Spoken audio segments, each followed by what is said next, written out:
Alright. Welcome back to Plunder, anime review episode number 10. Yeah, I say normally, lately you probably noticed I'm saying final thoughts in the same video. This one I wanted to stretch out to episode 10 because I wanted to end this on an even number. That's simple the reason for it. My final thoughts on the Plunder anime and could we definitely see a season 2? Yes, there is definitely material for it. Yep. As for why in the world the studio Geek Toys has not bothered to adapt the rest of the manga, I don't know. The manga only ended just this past April, so you would think that the anime would possibly, even though it's been 2 years, you would think they would do a season 2, especially since it's play material. Do I think it'd be as long as this one?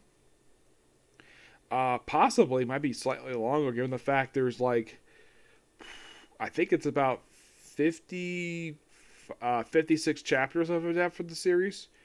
Could we see a potential for season 2? Yes, it's definitely open for it. Now, my thing with the series is this. I felt as though some points the series was a bit dragging at points, but you probably remember when I did a review for episode 6 and 7, I was considered stopping at the first story and go back to Space Sheriff Gavin. But then I realized though, wait, I have 14 episodes left, just go through the rest of them. And that I did. It took me longer than I expected, basically, to get these episodes done. I mean, I was hoping I finished this up maybe yesterday or day before, but circumstances prevented it. Take, for example, Monday. I was not able to basically watch more episodes on Monday because I had a stream to do and it got done out really late. Tuesday, basically, was a bit of a confusing day, that one was. Wednesday, I actually was able to get more episodes on that. I got 3 more episodes done. In the case of yesterday, all I managed to get done was frickin' 3. And I was planning to do another review, like more episodes, like talk about these last 2 episodes I talked about last video. But it got really late because my stream basically, I had a day off today, that I did not get a chance to, let's just say, watch the last 2 episodes to do my review for because it was 11 o'clock at night and I didn't want to have video after midnight by the time I basically do it. That's a simple reason for it.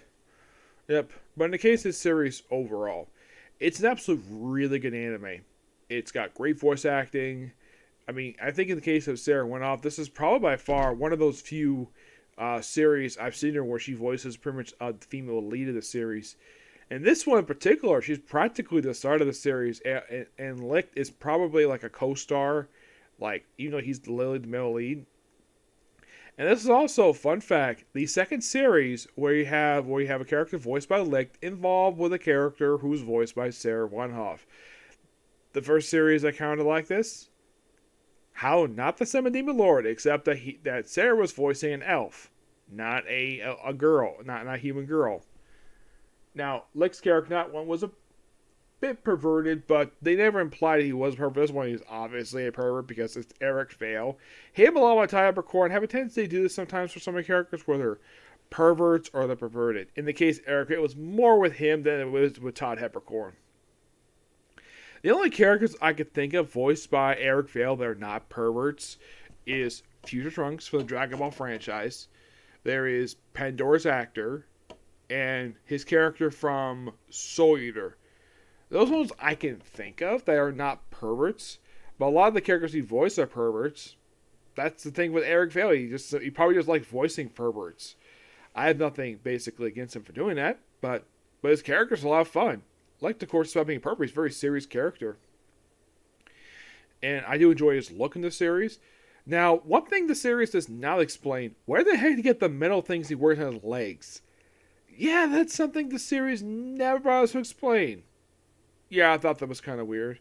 And why is after the time travel stuff that Licht bothered to remember the fact he actually remember he met Hina 300 years prior to events of the series? That's something that's never explained. Not even the manga bothers to explain itself. Oh, fun fact, I'm going to give a little bit of some spoilers for the manga. Aside from the fact that Liname and Pell get together, well, Hina and Licht get together and they have a girl together. Yes, they do.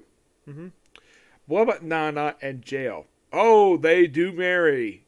Yes, they do. Despite the fact Nana is clearly an older woman, but yeah, the little play date. Yeah, they do become a couple, and she becomes the Queen of the Abyss. Yep, she does, along with Iron Jail. Yep. It is so hilarious when it comes to that. Yes. Now, in the case of, like, where does the series go from here? There's still a lot to adapt. I mean, there's plenty of story potential. Now, as for why in the world the heinous father does not show up outside the flashback, that's something that's basically baffling to me. Now, he does clearly survive because it's shown in the manga he does survive as being sliced in half by a leg. As for how he survived, I'm not going to spoil that here, but he does survive long enough to reach the final epilogue where he does get a chance to hold his first grandchild in his hands. Yep.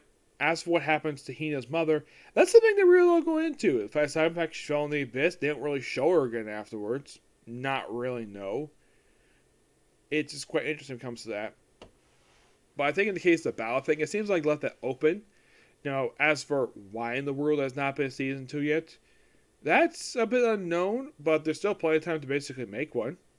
I mean, after all, the series has been over now for 5 months. Actually, it's been like 4 months. 4 months now. About 4 months ago, this year is when the series ended. I did not really expect the series to end, but it did. And this actually was one of the series I had wanted to get to like last year, but I couldn't get to because I had other stuff basically in the way. This, along with The Great Jowl Will Not Be Defeated. Now, the other anime basically that was on that list of series I really want to get into, but I had other stuff in the way, was Blade of the Immortal. That will be coming really soon. But you might be curious though, because I just finished a Plunder. What anime am I going to do next? Slime Diaries. Yes, because I decided to add Kamen Rider to watch right after I finish watch Kamen Rider X after watching Space Sheriff Gavin. I'm going to finish watching Space Sheriff Gavin, start Kamen Rider X, go the first 20 episodes of that one, and then start Slime Diaries, which probably won't take too long. Like in the case of Great Jowl with Defeated, like, the episodes are dubbed, but not all of them per se. Last I saw it, only 6 been dubbed. By the time I finally get up to it, it might be 7 or even 8 episodes been dubbed by now. It's possible to say at least. And then afterwards, you'll be on the Go Ranger, and I'll take a break from Tokusatsu stuff. Now, when I finish with Slime Diaries, I will review what anime I do next. Okay? Now, also, in case you're curious though, how many anime this year have I covered? In the case of this year, at this point in time, I would say close to the same amount I covered last year. Now, this is only the 13th anime I've come across this year alone. 13. By September. Yes. Excuse me. Yes. Do I think that possibly be more? Oh, yes, definitely. Do I think I might break the number of anime that I watched last year? Yes, I do believe so. I do believe that I will break that number, which was 25, because basically 2 years ago I watched 45 anime that year. Excuse me. This year, I might get close, but I'm hoping to break the 25 record. I hope so. But in the case of the next video, that'll probably come later on today when I get a chance to do also my haul from the Shogo Expo, along with a comic corner, and also after that, we'll be watching The Great Jowl Will Not Be Defeated. Okay, next video. Bye.